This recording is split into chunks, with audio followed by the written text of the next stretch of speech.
This is the spacecraft that could carry Chinese astronauts to the surface of the moon before the end of this decade. At least, that's what the nation's space agency has revealed to the world. And they're backing up those bold claims with a recent, dramatic test of a brand new lander system, something unlike anything we've seen before. They call it Lanyue, which literally means embracing the moon. And if you look at it closely, it absolutely looks like a moon lander. But here's the catch. It is not a copy of Apollo. It is not a copy of SpaceX's Starship. It is something very different, something that carries its own secrets. Tonight we're going to peel back those secrets, because what China is planning right now could redefine not only their role in space, but the very future of humanity's presence on the moon. For decades, when we thought about moonlanders, our minds instantly went back to the golden age of Apollo, a spindly spacecraft, 2 astronauts in white suits, descending on plumes of fire. That image dominated the collective memory of human space exploration. But now, China is stepping into that story with their own chapter. At first glance, Lanyue bears a familiar silhouette. It's similar in scale to Apollo's lunar module, with 4 landing legs, a crew cabin perched above, and engines arranged at the bottom. You might think this is just history repeating itself, but look again. This lander is not split in two stages like Apollo. The Apollo LM was essentially 2 vehicles stacked together, a descent stage for landing, and an ascent stage for the trip home. Once the astronauts were ready to leave, they blasted off in the ascent stage and abandoned the rest of the vehicle on the surface forever. China's Lanyue is different. It's a single-stage design. The same vehicle that touches down is the same vehicle that takes off. No splitting apart. No discarded platforms. Why is this such a big deal? Because it means reliability, redundancy, and reusability if it works as planned. It's bold and it's risky. But it's also a statement. We're not just repeating the past. We're writing something new. Now let's talk about propulsion, the beating heart of any lander, the Apollo. Lunar module used a single large descent engine, centrally mounted, combined with a set of small RCS thrusters for maneuvering. It worked, but it was also a single point of failure. If that one engine malfunctioned, the mission could end in disaster. China's Lanyue takes a completely different approach. Instead of one large engine, it uses 4 main thrusters arranged in a square around the crew cabin, surrounding that. There's an outer ring of smaller reaction control thrusters, mounted directly into the legs for stability. This is a redundant system if one of the 4 main engines fails. The remaining 3 can still complete the landing or take off. The message is clear: safety first. And here's the most fascinating part: those engines are arranged so precisely, so redundantly, that even if 2 of them failed under certain conditions, the lander could, in theory, still limp its way back to orbit. That's not just engineering. That's foresight. For China, this isn't just about building a lander that can work. It's about building a lander that cannot afford to fail. Segment 3. The Tower of Secrets. When the test footage of Lanyue first appeared, many viewers were struck by something odd. The lander wasn't sitting on a plain test stand. It was surrounded by a towering rig of metal trusses and cables. At first glance, it looked almost like scaffolding or some kind of stage. But look closer, and the mystery deepens. Why the cables? Why the massive towers? Here's the answer. This was not just a test of engines. This was a simulation of lunar gravity itself. Remember gravity on the moon? It's about 1/6 of what we experience on Earth. That means a lander, weighing several tons, would effectively weigh only a fraction of that in lunar conditions. So how do you test that on Earth? You suspend the lander in cables, offsetting about 85% of its weight. That way, the engines only have to handle the moon weight, not the full Earth weight. It's a clever trick. It's also a vital one.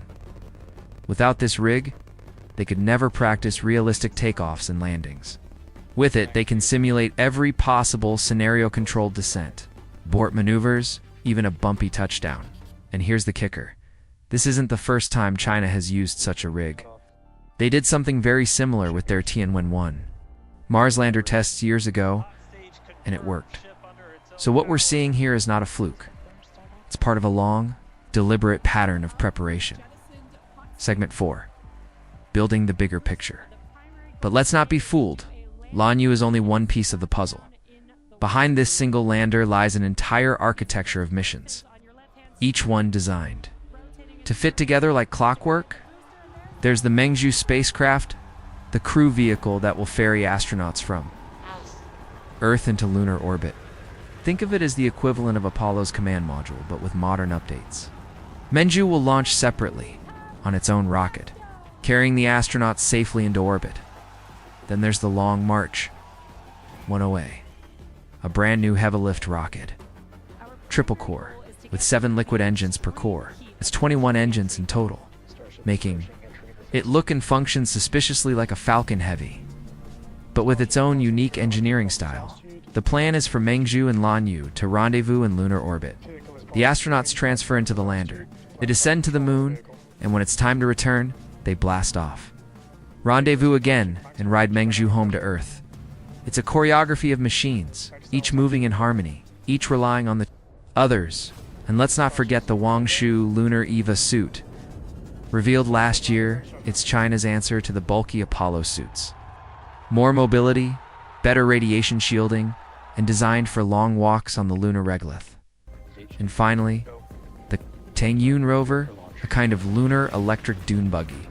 Small, agile, and perfect for short trips away from the landing site. Piece by piece, the blueprint comes into focus. This isn't just a lander, this is an entire ecosystem. A complete plan for humanity's return to the moon. Segment 5. Timelines and ambitions. So when is all this supposed to happen? Officially, China has said they intend to land astronauts on the moon before 2030. That gives them just a few short years to complete all the testing, launch multiple rockets, and assemble the full mission sequence. Ambitious? Absolutely impossible. Maybe not. Remember China. It's already succeeded in landing multiple robotic missions on both the near and far side of the moon. They've brought back lunar samples. They've landed on Mars. They've even operated a rover on the surface of the red planet for over a year. These are not beginners. These are experienced operators.